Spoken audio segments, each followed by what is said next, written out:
110% మళ్ళీ చెప్తున్నా, మీరు ఏ రకంగా వచ్చినా ఏ విచారణకు రమ్మన్నా నేను వస్తాను. ఎల్లుండి 9వ తారీఖు నాడు కూడా లాయర్లతో మరి రేపు హైకోర్టు రిలీఫ్ ఇస్తే, నాకు అవకాశం ఇస్తే, హైకోర్టు మా వాదనను మన్నిస్తే, లాయర్లను అనుమతిస్తే లాయర్లతో పోతా అటెండ్ అవుతాను. ఈడీ కూడా పిలిచింది 16వ తారీఖు నాడు, తప్పకుండా వారి దగ్గర కూడా పోతాను.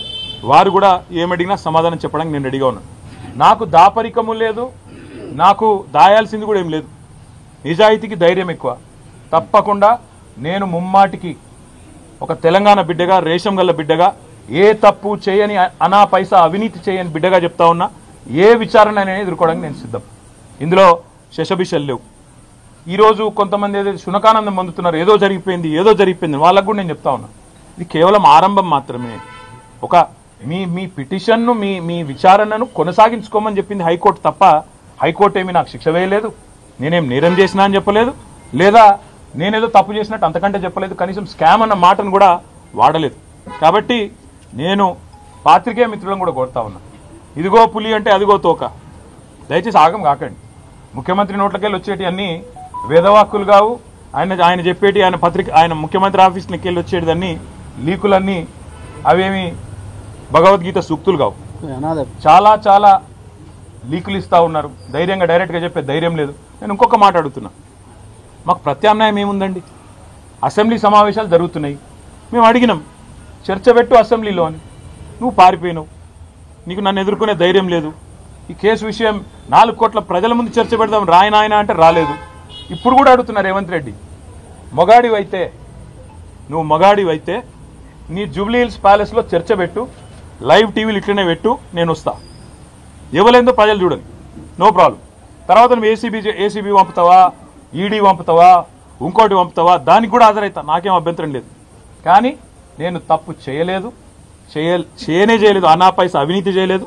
కాబట్టి ఆ ధైర్యంతోనే చెప్తున్నా, న్యాయస్థానాల్లో న్యాయ పోరాటం చేస్తా. ఒకవైపు న్యాయ పోరాటం చేస్తూనే ఈరోజు ఉదయం నుంచి మా నాయకులు పాపం చాలామంది, వందలాది మంది వివిధ నియోజకవర్గాల నుంచి ఇక్కడికి వచ్చినారు.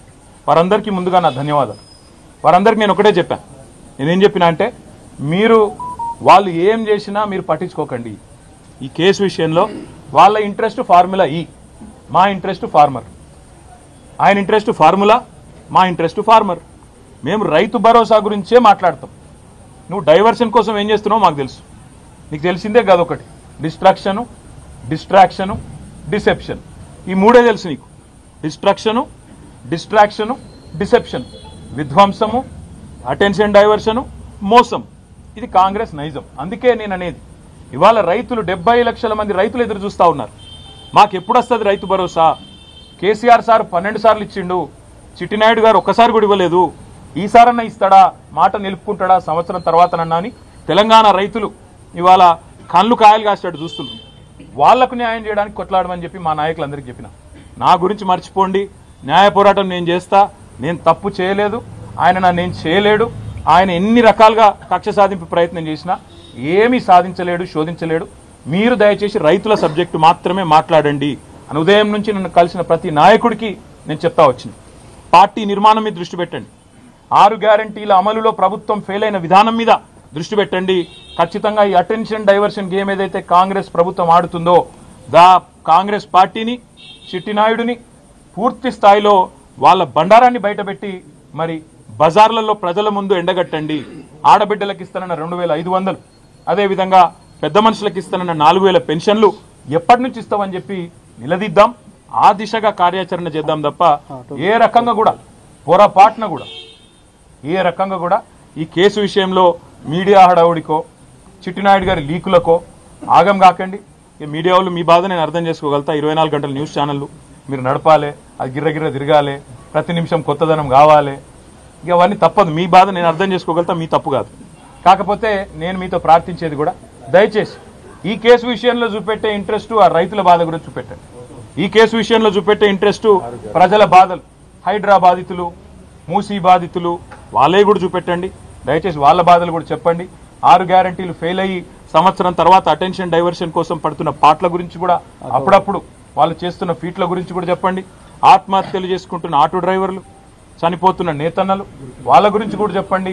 గురుకుల పాఠశాలల అధ్వాన పరిస్థితుల గురించి కూడా దృష్టి సారించండి అని చెప్పి కూడా కోరుతూ, న్యాయపరంగా చట్టపరంగా భారత పౌరుడిగా రాజ్యాంగం నాకు ఇచ్చిన హక్కును, రాజ్యాంగం అంటే అంబేద్కర్ గారు రాసిన రాజ్యాంగం, అనుల వారి రాజ్యాంగం కాదు, అంబేద్కర్ గారు రాసిన రాజ్యాంగం ఇచ్చిన హక్కు నేను తప్పకుండా విధిగా వాడుకుంటా. ఎన్ని న్యాయస్థానాలకు పోవాలనో పోతా. దానికి మంత్రులకేం కడుపు నొప్పి నాకైతే అర్థమైతలేదు. తప్పకుండా నాకు విశ్వాసం భారత న్యాయ వ్యవస్థ మీద ఉన్నది. 100కు 100% అల్టిమేట్గా ధర్మం గెలుస్తుంది, న్యాయం గెలుస్తుంది, నిజం నిలకడ మీద తెలుస్తుంది. మనం నిజం కడప దాటి బయటకు వచ్చే లోపల అబద్ధం ఊరంతా తిరుగుతుందని చెప్తారు. పొద్దునుంచి చాలామంది కాంగ్రెస్ వాళ్ళు అబద్ధాలు తిరుగుతున్నాయి. దయచేసి మీరు నిజం చెప్పడం, మీరు కూడా నిజం చూపెట్టడం స్టార్ట్ చేయాలని చెప్పి కూడా కోరుతూ, మీ అందరికి కూడా పొద్దున్నుంచి చాలా ఓపికగా ఇక్కడ ఉన్నందుకు మీ అందరికి కూడా ధన్యవాదాలు.